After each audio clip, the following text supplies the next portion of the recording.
Chapter 23 The Great Exhibition. There was a great exhibition at Paris in 1890. I had read about its elaborate preparations and I also taken a keen desire to see Paris. So I thought I'd better combine two things in one and go there at this juncture. A particular attraction of this exhibition was the Eiffel Tower, constructed entirely of iron and nearly 1000 feet high.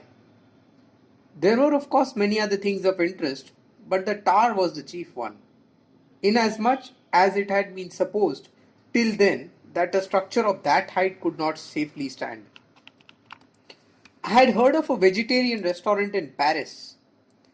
I engaged a room there and stayed 7 days. I managed everything very economically, both the journey to Paris and the sightseeing there. This I did mostly on foot and with the help of a map of Paris, as also a map of and guide to the exhibition. These were enough to direct one of the main streets and chief places of interest. I remember nothing of the exhibition excepting its magnitude and variety. I have fair recollection of the Eiffel Tower as I ascended it twice or thrice. There was a restaurant on the first platform, and just for the satisfaction of being able to say that I had had my lunch at a great height, I threw away 7 shillings from it. The ancient churches of Paris are still in my memory. Their grandeur and their peacefulness are unforgettable. The wonderful construction of Notre Dame and the elaborate decoration of the interior with its beautiful sculptures cannot be forgotten. I felt then that those who expended millions on such divine cathedrals could not but have the love of God in their hearts. I had read a lot about the fashions and frivolity of Paris. These were in evidence in every street, but the churches stood noticeably apart from these scenes. A man who forget the outside noise and bustle as soon as he entered one of these churches.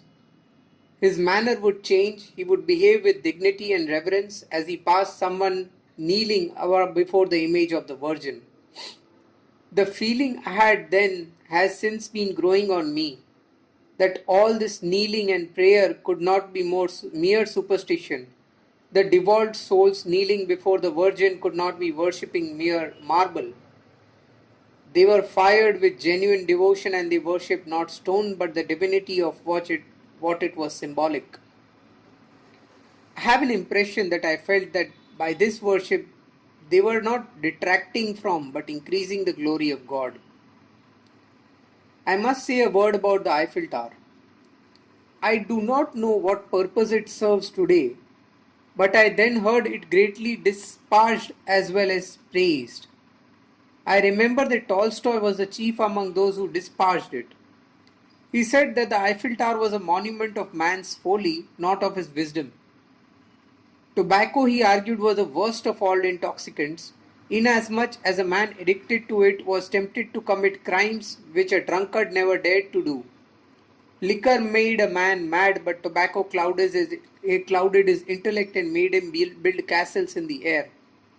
The Eiffel Tower was one of the creations of a man under such influences.